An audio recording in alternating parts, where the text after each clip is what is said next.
শুভ সন্ধ্যা বন্ধুরা। আজকের যে বিষয়টি নিয়ে আমরা শুরু করছি এটি নতুন লেকচার সিরিজ, যেখানে আমরা পড়ব class 11 kinematics. This is the first lecture of kinematics. Kinematics যে বিষয়টি রয়েছে, this is the one kind of the branch of a physics that dealings with the motions of particle, that deals with the motion of particles, that deals with the motion of particles. That is a very important features, and that we should know about it in a very systematic way. Suppose it's a body. Okay, this body is moving towards these directions. So this body is a very politely moving with the direction with a velocity of v, or with the speed of v, and this velocity, the magnitude of this velocity is very less than the magnitude of the speed of light. Clear? So in physics, this body will be invariable. অর্থাৎ সমস্ত রকম frame of reference, একটা নির্দিষ্ট frame of রেফারেন্সের ক্ষেত্রে এই বস্তুটার একটা গতি রয়েছে ভি। যদি ফ্রেম অফ রেফারেন্স চেঞ্জ হয় তাহলেও কিন্তু বস্তুর গতি বা বস্তুর আকার বা কোনো কিছুরই কোনো বস্তুর পরিবর্তন হয় না। তার মানে এখানে আমি একটা শব্দ ব্যবহার করলাম, শব্দটাকে কি বলছি? Frame of reference. Frame of reference কথাটার অর্থ কি? এই ফ্রেম অফ রেফারেন্স কথাটার অর্থ কি? Frame of reference হচ্ছে, this is the one kind of platform from where motion is being observed. তার মানে যদি কোনো বস্তুর স্পিড আলোর স্পিডের থেকে অনেক কম হয়, so they do not depend on choice of frame of references. Okay? And আমাদের যে ফিল্ডে এই জিনিসটাকে নিয়ে আলোচনা করা হয় সেটাকেই বলা হয়, কি বলা হয়? Classical mechanics. Classical mechanics. আর যখনই বস্তুর গতি বা দ্রুতি যাই বলি না কেন, সেটা আলোর বেগের তুলনায় অনেক কম হয়, সেটাকে বলা হয় নন রিলেটিভিস্টিক মোশন। কি বলা হয় সেটাকে? সেটাকে বলা হয় নন রিলেটিভিস্টিক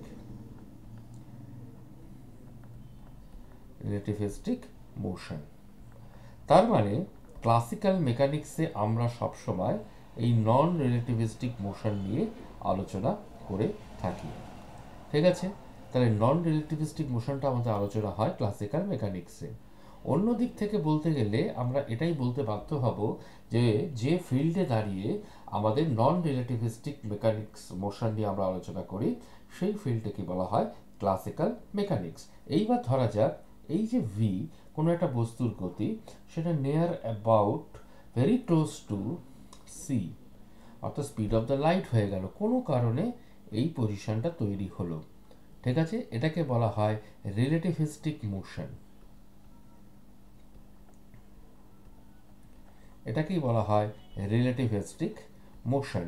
এবং ফিজিক্সের যে শাখায় এই রিলেটিভিস্টিক মোশন নিয়ে আমরা আলোচনা করে থাকি সেটাকেই বলা হয় relativistic mechanics. Clear? But the interesting fact is that relativistic mechanics is that it is more general and reduced to classical mechanics for the cases of small velocity. Clear? So in this particular lecture we will talk about the kinematics. Kinematics is nothing that is in classical mechanics. Means here we are talking the velocity which is very less than the speed of light. It means that we are talking about the velocity that is very close to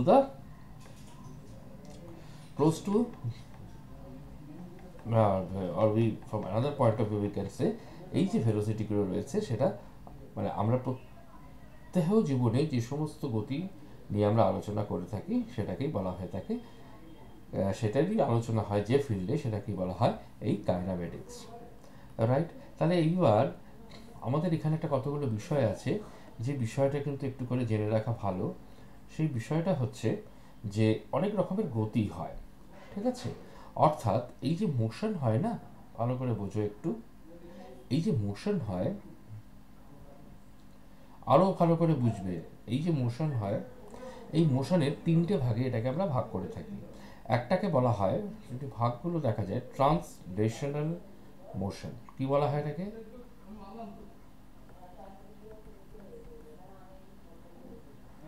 একটাকে বলা হয় translational motion.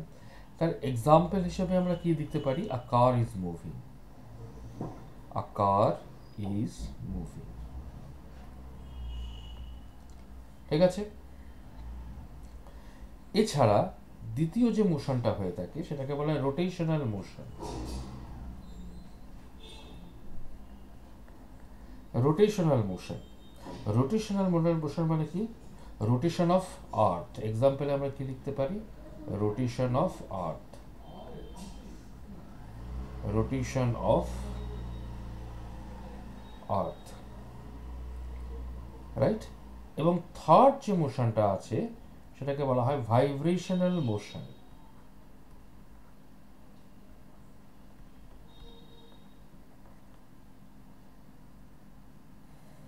যেটা আমরা এখানে study হয় আমাদের simple harmonic motion নিয়ে। আশা করি বিষয়টা ক্লিয়ার হয়েছে। অর্থাৎ যে মোশনটা টু অ্যান্ড ফ্রো হতে থাকে। হোপফুলি এটা ক্লিয়ার। তার মানে মোশনকে আমরা তিনটে ভাগে জেনারেলি ভাগ করে থাকি। প্রথম ভাগটাকে বলা হয় ট্রান্সলেশনাল মোশন, দ্বিতীয় ভাগটাকে বলা হয় রোটেশনাল মোশন, এবং তৃতীয় ভাগটাকে বলা হচ্ছে ভাইব্রেশনাল মোশন। এতটুকু আমাদের ক্লিয়ার হয়েছে বলে আমরা আশা করতে পারছি। এইখানে একটা বিষয় কিন্তু আমাদের একটু জেনে রাখা দরকার। সেই বিষয়টাকে কি বলা হচ্ছে? Point object. Point object, this is a very very very very important topic. What is the point object? আমাদের ধরা যাক একটা মোশন রয়েছে, সেই মোশনটা হয়েছে, ধরা যাক এটা একটা গাড়ি। খুব ভালো করে বুঝবে এটা, আপনারা খুব ভালো করে এটাকে বোঝার চেষ্টা করুন।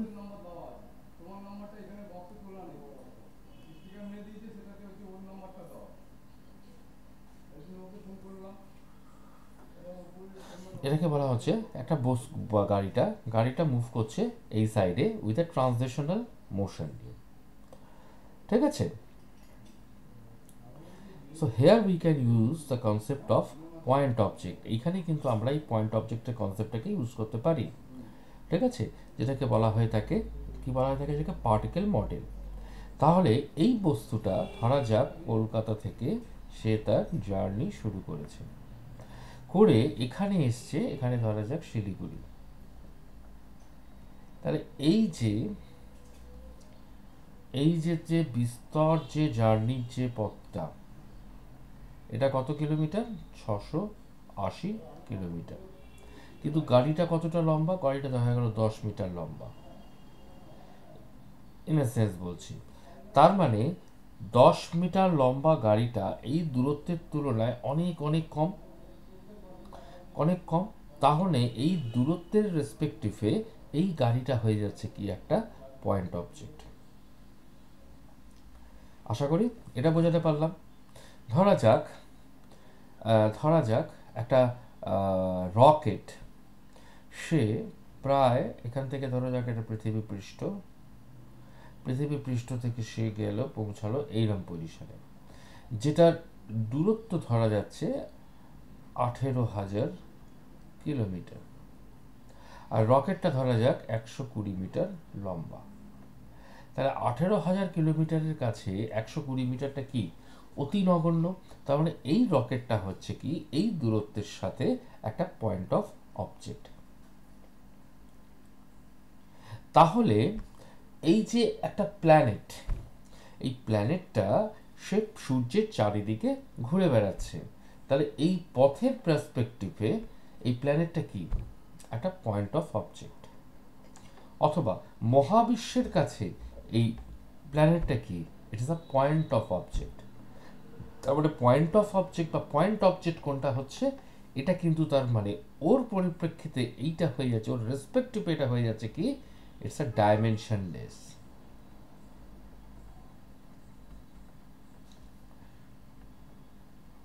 এটা কিন্তু একটা ডাইমেনশনলেস অবজেক্টে পরিণত হয়ে যাচ্ছে। ঠিক আছে, কারণ এর মানটা এত এত এত ছোট হয় যেটাকে সেটা আমরা ইগনোর করতে পারি। এখানে পড়তে গেলে আরও একটা জিনিস জানতে হবে, যেটাকে বলা হয়ে থাকে ফ্রেম অফ রেফারেন্স।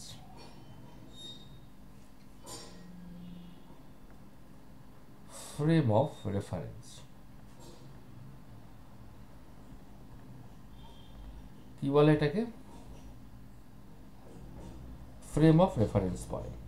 ঠিক আছে, তাহলে একটা রেফারেন্স ফ্রেম জিনিসটা কি? রেফারেন্স ফ্রেম হচ্ছে একটা প্ল্যাটফর্ম, যে আমরা যে এইখানে বসে আছি, বা যারা যারা বসে বসে এই ভিডিওটা দেখছে, বা যারা শুয়ে শুয়ে ভিডিওটা দেখছে, বা কেউ রাস্তায় চলতে চলতে ভিডিওটা দেখছে, প্রত্যেকের কিন্তু আলাদা আলাদা তিনটে ফ্রেম অফ রেফারেন্স চলে এলো। তার মানে ফ্রেম অফ রেফারেন্স এসে দাঁড়ালো কি, একটা প্ল্যাটফর্ম যেখানে একটা ফিজিক্যাল ফেনোমেনন ঘটে থাকে, যেমন হচ্ছে মোশন।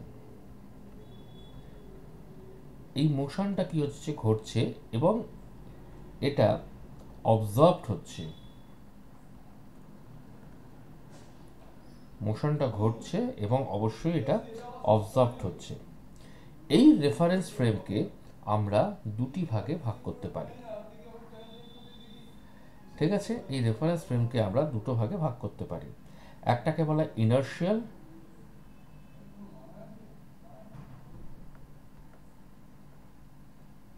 ইনার্শিয়াল মিনস নন অ্যাক্সিলারেটেড, নন অ্যাক্সিলারেটেড। আরেকটাকে বলা হয় নন ইনার্শিয়াল।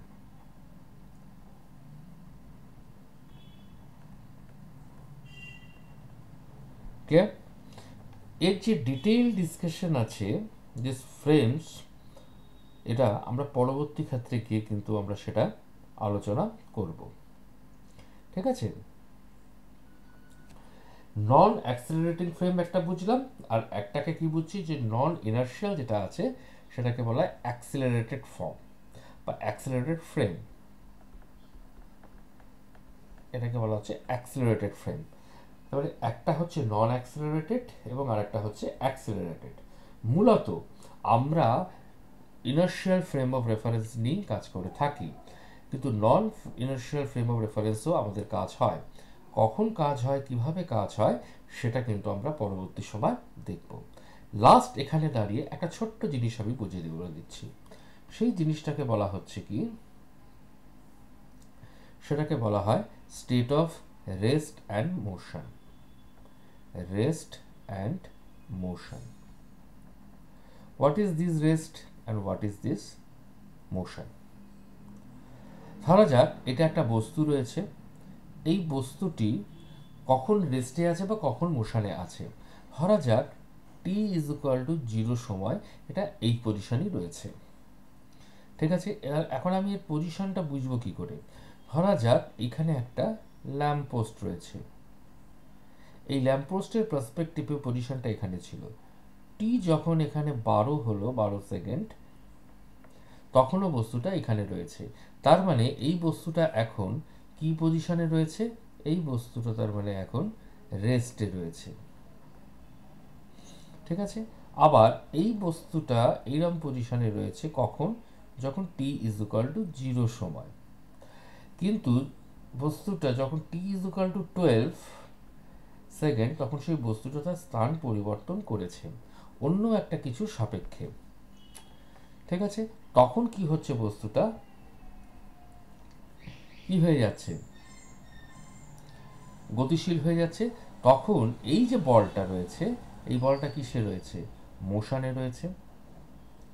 এবার এখানে একটা জিনিস বোঝাতে হবে। ধরা যাক আমরা ট্রেনের ভেতরে আছি, we are inside the train.